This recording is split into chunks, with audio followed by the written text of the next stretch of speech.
এবার ভয়াবহ লোমহর্ষক অভিযোগ পাওয়া গেল হত্যা মামলার পলাতক আসামি শেখ হাসিনার বিরুদ্ধে। তিনি নিজে জেলখানায় ঢুকে মেজর বজলুল হুদাকে জবাই করে হত্যা করেছেন। একজন ক্ষমতাসীন প্রধানমন্ত্রী কিভাবে রাতের আধারে জেলখানায় ঢুকে একজন ব্যক্তিকে জবাই করে হত্যা করতে পারে, এটি সবার কাছেই অবিশ্বাস্য ব্যাপার মনে হয়েছিল। যদিও এই কথাটি সেই 2010 সাল থেকেই বাতাসে ভেসে বেড়াচ্ছে। তবে এবার হাসিনার পতনের পর মেজর বজলুল হুদার ছোট ভাই নুরুল হুদা প্রকাশ্যে ঘোষণা দেওয়ার পর বিষয়টি এখন টক অব দ্য কান্ট্রিতে পরিণত হয়েছে। আমার ভাইকে খুনি, সিরিয়াল খুনি শেখ হাসিনা জেলখানায় ঢুকে নিজ হাতে জবাই করে হত্যা করেছিল।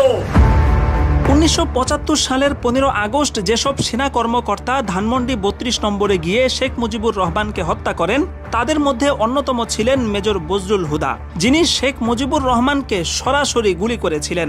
এই অপরাধে 2010 সালের 28 জানুয়ারি মেজর বজলুল হুদা সহ কারাগারে থাকা 5 জন ব্যক্তির ফাঁসি কার্যকরের সিদ্ধান্ত নেওয়া হয়। অনলাইনে ছড়িয়ে পড়া ঘটনার একটি ধারা বর্ণনা থেকে জানা যায়, সেই রাতে ফাঁসি কার্যকরের কিছুক্ষণ আগে ঢাকা কেন্দ্রীয় কারাগার এবং আশপাশের এলাকায় বিদ্যুৎ চলে যায়। সে সময় দুটো কালো পাজেরো গাড়ি কারাগারে প্রবেশ করে, যার একটিতে ছিলেন স্বয়ং প্রধানমন্ত্রী শেখ হাসিনা। 5 জনের মধ্যে 4 জনকে মঞ্চে নিয়ে ফাঁসিতে ঝুলানো হলেও মেজর বজলুল হুদাকে সেখানে আনাই হয়নি। তাকে ভিন্ন একটি কক্ষে আটকে রাখা হয়। তিনি যেহেতু শেখ মুজিবকে সরাসরি গুলি করেছিলেন, এই কারণে তার কাছ থেকে শেখ হাসিনা সরাসরি প্রতিশোধ নিতেই মূলত কারাগারে হাজির হয়েছিলেন। ঘটনার বিবরণী থেকে জানা যায়, গরুকে জবাইয়ের সময় যেভাবে চেপে ধরা হয়, ঠিক সেভাবে 4 জন ব্যক্তি মেজর হুদাকে চেপে ধরে। এরপর শেখ হাসিনা তার বুকে পা রেখে জল্লাদকে ছুরি চালানোর আদেশ দেন। জবাইয়ের সময় মেজর বজলুল হুদার গলা থেকে ফিনকি দিয়ে যেই রক্ত ছিটকে বেরিয়েছে, তাতে শেখ হাসিনার পরনের শাড়িও কিছুটা রক্তাক্ত হয়েছিল। হত্যার পর মেজর বজলুল হুদার লাশ দাফনের জন্য নিজ এলাকায় পাঠানো হয়। সে সময় ধারণ করা ভিডিওতে তার গলার নিচে পরিষ্কারভাবে কাটার এবং সেলাইয়ের দাগ দেখা গেছে।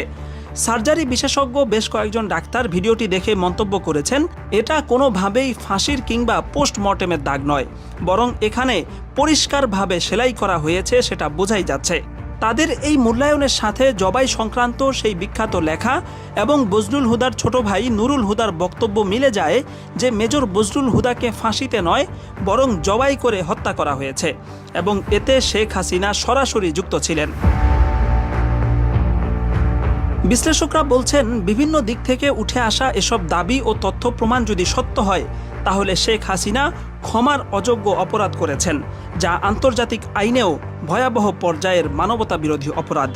এমতাবস্থায় বিভিন্ন মহল থেকে মেজর বজলুল হুদার মৃত্যুর বিষয়ে বিচার বিভাগীয় তদন্ত দাবি করা হচ্ছে এবং তদন্তে সেই ঘটনা সত্য প্রমাণিত হলে শেখ হাসিনাকে দেশে ফিরিয়ে সর্বোচ্চ শাস্তির মুখোমুখি করারও দাবি জানিয়েছেন সামাজিক মাধ্যমের অজস্র মানুষ।